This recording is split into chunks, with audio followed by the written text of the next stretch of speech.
বন্ধুরা, আজকে আমি চলে এসেছি আরো একটা নতুন মন্দির প্রাঙ্গণে। দেখো, এই হলো বাসনা কালীবাড়ি, আর এটা কিন্তু গড়িয়াতেই।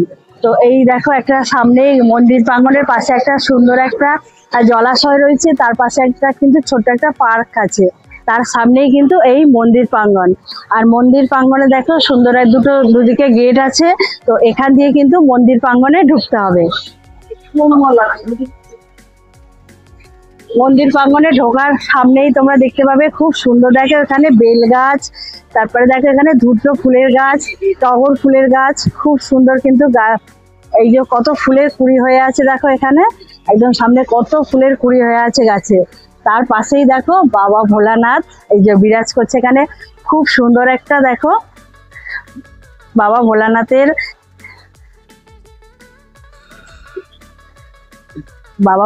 দেখো এখানে বিরাজ করছে।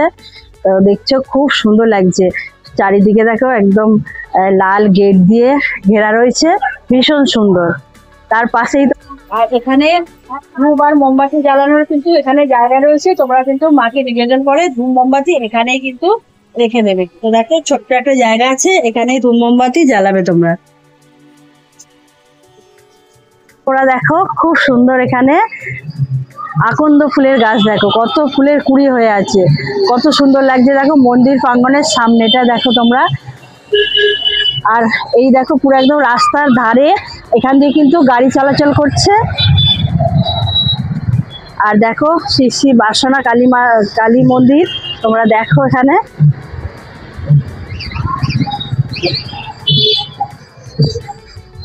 আর এদিকটা চলে আসলে দেখবে, এদিকে দেখো এই যে মন্দির প্রাঙ্গণের সামনে দেখো এখানে একটা আম গাছ রয়েছে। আর এখানে দেখো কত জবা ফুলের গাছ, দেখো কত সুন্দর, দেখো জবা ফুলের গাছ হয়ে আছে। আর এই যে মন্দির প্রাঙ্গণ, তো আমরা কিন্তু এখান দিয়ে মন্দির প্রাঙ্গণে যাব।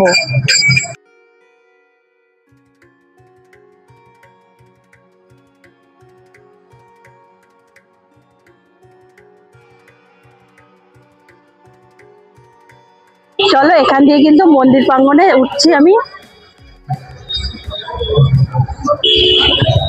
দেখো এখানে মন্দির প্রাঙ্গণে ঢোকার সামনেই আমরা দেখছি কত সুন্দর এখানে লাইটের ব্যবস্থা আছে। সন্ধ্যেবেলা কিন্তু খুব সুন্দর লাইটের আবরণে কিন্তু মন্দির আরো ঝকঝকে হয়ে ওঠে।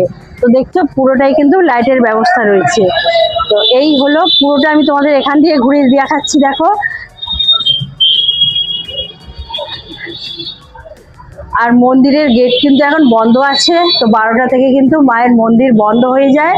তো দেখো এখানে লেখা রয়েছে বাসনা কালী মন্দিরের প্রত্যহ পূজার সময়সূচি কিন্তু এখানে দেয়া আছে। সকাল 6টা থেকে 8:30 পর্যন্ত খোলা থাকে, আবার দুপুর 12টা থেকে 1টা পর্যন্ত।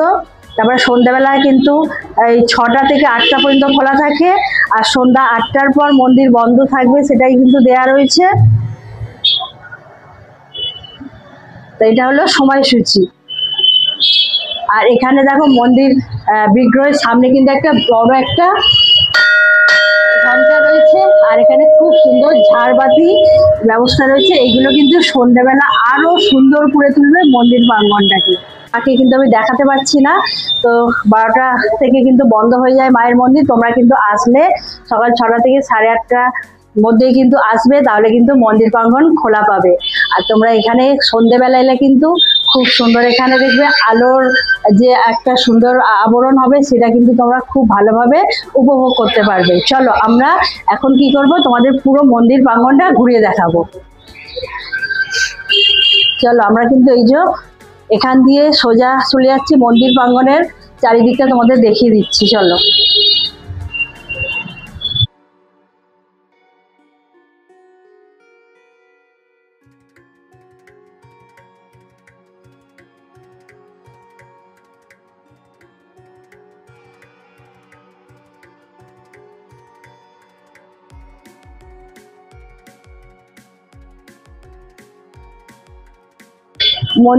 মন্দির ঘিরে কিন্তু তোমরা দেখতে পাবে সুন্দর ঝাড়বাতি।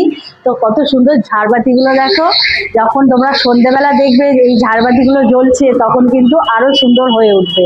তো চলো এখান দিয়ে এই যে পিছন দিয়ে কিন্তু তোমরা মন্দির প্রাঙ্গণে আসতে পারবে। তার জন্য দেখো এখানে এই যে সিঁড়ি আছে, এই যে এখান দিয়ে একটা সিঁড়ি আছে, আর এই যে গেট রয়েছে, তোমরা কিন্তু এই দিক দিয়েও কিন্তু মায়ের মন্দির প্রাঙ্গণে আসতে পারো। তো এই হলো, আর এখান দিয়ে আবার নেমে যেতে পারো, দেখো এখান দিয়ে তোমরা নেমে যেতে পারো। আবার তোমরা চাইলে এই যে এখান দিয়ে আবার মন্দিরের ভিতরে কিন্তু ঢুকে যেতে পারো। তো খুবই সুন্দর চারিদিকের সুব্যবস্থা রয়েছে দেখো। তো ভিতরটা আমি তোমাদের এখন দেখালাম, কারণ মন্দিরটা তো একদম এখন দুপুর 12টা বেজে গিয়েছে, বন্ধ আছে, তার জন্য দুঃখিত, মাকে দেখাতে পারছি না। তো আমরাও দেখতে পেলাম না। তো আমরা আশা করব আরো অন্য দিন এসে, আরো সকালে এসে বা সন্ধ্যে এসে সেই মাকে তোমাদের সঙ্গে অন্য সময় দেখানোর চেষ্টা করব। চলো এখানের গেটগুলোই তোমাদের মাকে দর্শন করিয়ে দিই।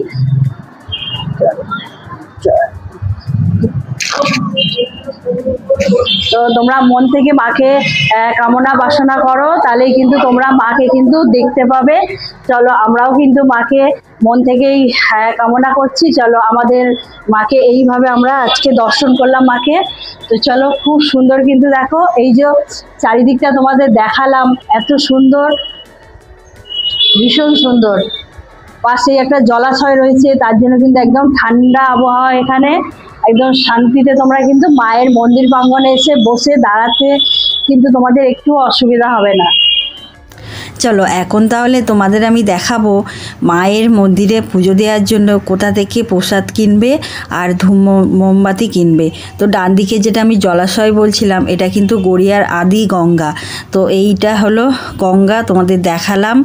আর চলো বাঁদিকে একদম দোকান রয়েছে, সেই দোকান থেকে তোমরা কিন্তু ধূপ মোমবাতি মিষ্টি কিনে নিয়ে মাকে পুজো দিতে পারো। চলো এই দেখো সামনেই রয়েছে মিষ্টির দোকান, আর পাশে দেখো ধূপ মোমবাতির দোকান রয়েছে। তো এখন কিন্তু ধূপ মোমবাতির দোকান বন্ধ হয়ে গিয়েছে। তো সকালে সন্ধে দোকান খোলা পাবে। আর তোমরা যদি আসো মায়ের মন্দিরে পুজো দিতে চাইলে এখান থেকে কিন্তু তোমরা পুজোর সামগ্রী সব পেয়ে যাবে, আর বাইরে থেকে কিছু আনতে লাগবে না। তো এই হলো দোকানের পাশ দিয়ে দেখালাম যে মন্দিরের প্রাঙ্গণের পুরো উঠে গিয়েই কিন্তু তোমরা ঢুকে গেলেই মাকে পুজো দিয়ে দিতে পারবে। তো খুবই সুবিধা, দেখো একদম মন্দির প্রাঙ্গণের পাশেই কিন্তু ধূপ মোমবাতি মিষ্টি ঠাকুরের জন্য চেলি সব কিছু কিন্তু এই দোকানে পেয়ে যাবে।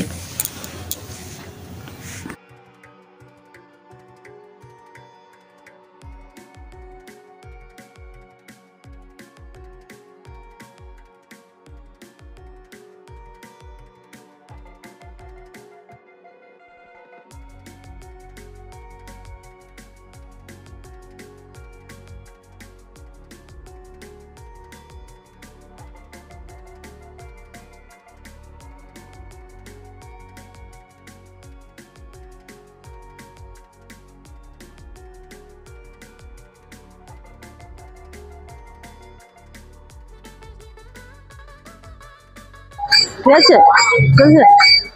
তাহলে তোমরা যদি মাকে পুজো দিতে চাও বা ধূপ মোমবাতি দিতে চাও আর প্রসাদ কিনতে চাও, এখানে কিন্তু দেখো মিষ্টির দোকান রয়েছে, আর এখানে ধূপ মোমবাতি পেয়ে যাবে। কিন্তু দোকান বন্ধ হয়ে গেছে, কারণ আমরা বললাম বেলাতে এসেছি, সকালে আসলে খোলা পেয়ে যাবে।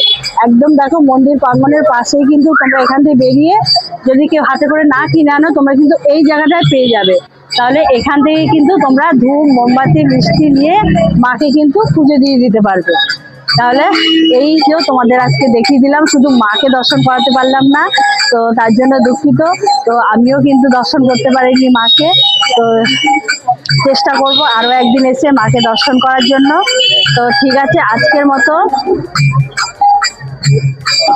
তাহলে ঠিক আছে, আজকের মতো এইটুকুই তোমাদের দেখাতে পারলাম, তো সেটাই কিন্তু তুলে ধরেছি তোমাদের সামনে। তাহলে ঠিক আছে, পরের একটা নতুন ভিডিওতে নতুন জায়গায় তোমাদের সঙ্গে আবার দেখা হয়ে যাবে আমার। চলো আজকের মতো টাটা। এখান দিয়ে দেখো মেট্রো যাচ্ছে, গড়িয়া স্টেশন কিন্তু এখান দিয়ে কিন্তু তোমরা বাসনা কালীবাড়িতে খুব সহজেই চলে আসতে পারবে।